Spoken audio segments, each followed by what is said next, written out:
Hi friends, ನಮಸ್ತೆ. Welcome back to Geetha Kannadathe all in one vlogs. ಎಲ್ಲರೂ ಹೇಗಿದ್ದೀರಾ? ಚೆನ್ನಾಗಿದ್ದೀರಾ ಅಂತ ಭಾವಿಸ್ತೇನೆ. ನಾನು ಸಹ ಚೆನ್ನಾಗಿದ್ದೇನೆ. ಯಾರೆಲ್ಲ ನನ್ನ ಚಾನಲ್ನ ಫಸ್ಟ್ ಟೈಮ್ ನೋಡ್ತಾ ಇದ್ದೀರಾ, ದಯವಿಟ್ಟು ಸಬ್ಸ್ಕ್ರೈಬ್ ಮಾಡಿ ಹಾಗೆ ಸಪೋರ್ಟ್ ಮಾಡಿ. ಪೂರ್ತಿ ವಿಡಿಯೋನ ನೋಡಿ. ಈ ಒಂದು ವಿಡಿಯೋದಲ್ಲಿ ನಾನು ಏನಪ್ಪ ಅಂತಂದರೆ ಇವತ್ತು ರಾಮನವಮಿ ವಿಡಿಯೋ ಇದು. ಇವತ್ತಿನ ದಿನ ನಾನು ಯಾವ್ಯಾವ ದೇವಸ್ಥಾನಕ್ಕೆ ಹೋಗಿದ್ದೆ, ನಾನು ನನ್ನ ಫ್ರೆಂಡು ಎಲ್ಲೆಲ್ಲಿ ಹೋಗಿದ್ವಿ ಅಂತ ಈ ಒಂದು ವಿಡಿಯೋದಲ್ಲಿ ನಾನು ಅಪ್ಲೋಡ್ ಮಾಡಿದ್ದೀನಿ. ಪೂರ್ತಿ ವಿಡಿಯೋನ ನೋಡಿ. ನಾವು ಮಠದಲ್ಲಿ ಗದ್ಗೆಗೆ ಹೋಗೋಣ ಅಂತ ಹೋಗ್ಬಿಟ್ಟು ನೆಕ್ಸ್ಟು ರಂಗನಾಥ ಸ್ವಾಮಿ ದೇವಸ್ಥಾನಕ್ಕೆ ಹೋಗೋಣ ಅಂತ ಹೊರಟೆ. ರಂಗನಾಥ ಸ್ವಾಮಿ ದೇವಸ್ಥಾನದಲ್ಲಿ ಪ್ರತಿ ವರ್ಷ ಪಾನಕ ಪಲ್ಲಾರನ ತಿದ್ದುತ್ತಾರೆ. ಹಂಗಾಗಿ ನಾನು ಸ್ನಾನ ಮಾಡಿಕೊಂಡು ಪೂಜೆ ಎಲ್ಲ ಮಾಡಿಬಿಟ್ಟು ಗದ್ಗೆಗೆ ಹೋದೆ. ಗದ್ಗೆಗೆ ರಂಗನಾಥ ಸ್ವಾಮಿ ದೇವಸ್ಥಾನ ಪೂಜಾರು ಪೂಜೆಗೆ ಹೋಗ್ತಾಯಿದ್ರು. ಹಾಗಾಗಿ ನಾನು ಗದ್ಗೆಗೆ ನಮಸ್ಕಾರ ಮಾಡಿಕೊಂಡು ನೆಕ್ಸ್ಟ್ ಹೋಗಿದ್ದು ರಂಗನಾಥ ಸ್ವಾಮಿ ದೇವಸ್ಥಾನಕ್ಕೆ ಅಂತ ಹೇಳ್ಬೋದು. ರಂಗಾಪುರ ಅಂದರೆ ರಂಗೋಲಿಗೆ ಫೇಮಸ್ ಅಂತಲೂ ಹೇಳ್ಬೋದು. ಹಾಗಾಗಿ ಇಲ್ಲಿ ನಮ್ಮ ಮಠದಲ್ಲಿ ರಂಗೋಲಿನ ಲಕ್ಷ್ಮಮ್ಮ ಅಂತ ತುಂಬ ಚೆನ್ನಾಗಿ ರಂಗೋಲಿ ಹಾಕ್ತಾರೆ. ಪ್ರತಿ ಅಮಾವಾಸ್ಯೆಗೂ ತುಂಬ ಚೆನ್ನಾಗಿರುತ್ತೆ. ತಿಂಗಳೆಲ್ಲ ಹಾಗೆ ಇರುತ್ತೆ ರಂಗೋಲಿ, ತುಂಬ ಚೆನ್ನಾಗಿರುತ್ತೆ. ಹಾಗೆ ಇದೆ ನೋಡಿ ರಂಗನಾಥ ಸ್ವಾಮಿ ದೇವಸ್ಥಾನ. ನಾನು ಹಿಂದಿನ ವಿಡಿಯೋದಲ್ಲಿ ಅಪ್ಲೋಡ್ ಮಾಡಿದ್ದೀನಿ ದೇವಸ್ಥಾನದ ಬಗ್ಗೆ. ಹಾಗೆ ಮಠದಲ್ಲಿ ತುಂಬ ಬಿಸಿಲು ಅಂತ ಭಕ್ತರಿಗೆಲ್ಲ ಕಾಲು ಸುಡುತ್ತೆ ಅಂತ ಈ ಥರ ಮ್ಯಾಟ್ ಎಲ್ಲ ಹಾಕಿದ್ದಾರೆ. ನೆಕ್ಸ್ಟ್ ನಾನು ಬಂದಿದ್ದು ರಂಗನಾಥ ಸ್ವಾಮಿ ದೇವಸ್ಥಾನಕ್ಕೆ. ಇಲ್ಲಿ ಪಾನಕ ಪಲ್ಲಾರ ಕೊಡೋದಕ್ಕೆ ಸಿದ್ಧತೆಯನ್ನು ಮಾಡ್ಕೊಂಡಿದ್ರು. ನಾನು ಹಾಗೆ ಒಂದು ರೌಂಡು ರಂಗನಾಥ ಸ್ವಾಮಿ ಟೆಂಪಲ್ಲು ಪ್ರದಕ್ಷಿಣೆ ಬಂದೆ. ನಾನು ಯಾವುದೇ ದೇವಸ್ಥಾನಕ್ಕೆ ಹೋದ್ರೂ ಮೊದಲು ಪ್ರದಕ್ಷಿಣೆ ಹಾಕ್ತೀನಿ. ಎಲ್ಲರೂ ಅದೇ ಥರ. ಕೆಲವರು ದೇವಸ್ಥಾನದಿಂದ ಹೊರಗೆ ಬಂದಮೇಲೆ ಒಂದು ಸುತ್ತು ಬರ್ತಾರೆ, ಕೆಲವರು ಮುಂಚೆನೇ ಹೋಗ್ತಾರೆ. ಅದೇ ರೀತಿ ನಾನು ಮೊದಲೇ ದೇವಸ್ಥಾನ ಪ್ರದಕ್ಷಿಣೆಯನ್ನು ಮಾಡಿದೆ. ದೇವಸ್ಥಾನದ ಹಿಂದಗಡೆ ನಾಗಪ್ಪ ಅಂದರೆ ನಾಗರ ದೇವರು ಇದೆ. ಹಾಗಾಗಿ ಅಲ್ಲಿ ಒಂದು ಏನಪ್ಪ ಅಂದರೆ ಏನಾದರೂ ಪ್ರಾಬ್ಲಮ್ ಬಂದರೆ ನಾವು ನಾಗಪ್ಪಂಗೆ ಬೆಣ್ಣೆ ಹಚ್ಚಿದ್ರೆ ಆ ಪ್ರಾಬ್ಲಮ್ ಸಾಲ್ವ್ ಆಗುತ್ತೆ. ಇದು ಇಲ್ಲಿನ ಒಂದು ಪವರ್ ಅಂತಲೇ ಹೇಳ್ಬೋದು.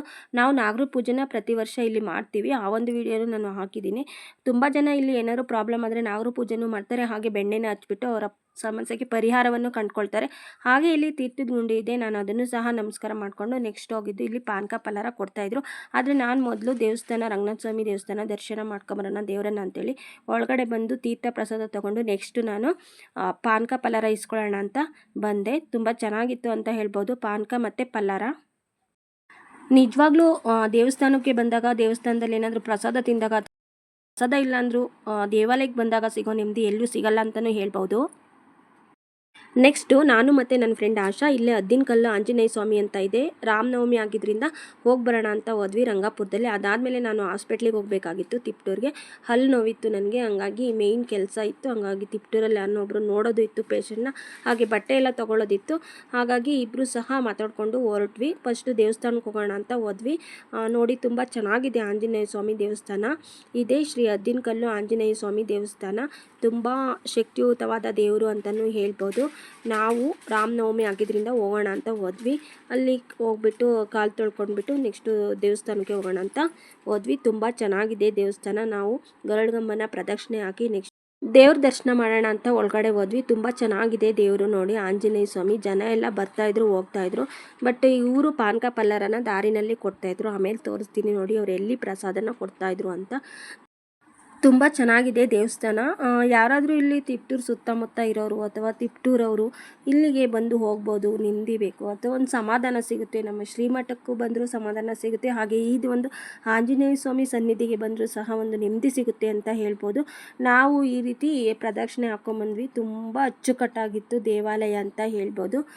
ಇಲ್ಲಿಯವರೇ ನಡ್ಸ್ಕೊಂಡು ಹೋಗ್ತಾ ಇದ್ದಾರೆ. ತುಂಬ ಚೆನ್ನಾಗಿ ನಡ್ಸ್ಕೊಂಡು ಹೋಗ್ತಿದ್ದಾರೆ. ದೇವಸ್ಥಾನ ಮತ್ತು ದೇವಾಲಯ, ದೇವ್ರ ಪೂಜೆ ಆಗಿರ್ಬೋದು ಎಲ್ಲ ಇಲ್ಲಿ ಹೋಮವನ್ನು ಮಾಡ್ತಾರೆ, ಅರ್ಕೆಗಳನ್ನು ಮಾಡ್ಕೊಂಡು ಹೋಗ್ತಾರೆ, ಮತ್ತು ದೇವರನ್ನು ಕೇಳ್ಬೋದು. ಅಂದರೆ ಶಾಸ್ತ್ರ ಕೇಳ್ತಾರಲ್ಲ ಆ ಥರ ತುಂಬ ಚೆನ್ನಾಗಿ ಹೇಳುತ್ತೆ ದೇವರು. ಏನೇ ಪ್ರಾಬ್ಲಮ್ ಇದ್ದರೂ ಸಾಲ್ವ್ ಆಗುತ್ತೆ ಅಂತಲೂ ಹೇಳ್ಬೋದು. ಆ ರೀತಿಯಾದ ಒಂದು ಶಕ್ತಿಯುತವಾದ ಆಂಜನೇಯ ಸ್ವಾಮಿ ಅಂದರೆ ಶಕ್ತಿ. ನಿಜವಾಗ್ಲೂ ಈ ಆಂಜನೇಯ ಸ್ವಾಮಿ ತುಂಬ ಶಕ್ತಿ ಅಂತಲೇ ಹೇಳ್ಬೋದು. ನಾವು ಅಂದ್ಕೊಂಡಿದ್ದು ಖಂಡಿತ ಆಗುತ್ತೆ. ಹಾಗಾಗಿ ನನಗೆ ಇವತ್ತು ಈ ದೇವಸ್ಥಾನಕ್ಕೆ ಹೋಗಿದ್ದು ಏನೋ ಪುಣ್ಯ ಅಂತ ಅನ್ನಿಸ್ತು. ತುಂಬ ಖುಷಿಯಾಯಿತು.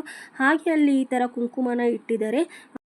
ಅಂದರೆ ನಾವು ಸಹ ಹೋಗಿ ಕುಂಕುಮನ ತಗೊಂಡು ನೆಕ್ಸ್ಟ್ ನನಗೆ ಅಲ್ಲಿ ಕಂಡಿದ್ದು ಶ್ರೀರಾಮ ದೇವರ ಫೋಟೋ ತುಂಬ ಅಂದರೆ ತುಂಬ ಚೆನ್ನಾಗಿತ್ತು. ಒಂದು ಹಾರ ಹಾಕಿದ್ರು, ತುಂಬ ಸಿಂಪಲ್ಲಾಗಿ ಚೆನ್ನಾಗಿತ್ತು.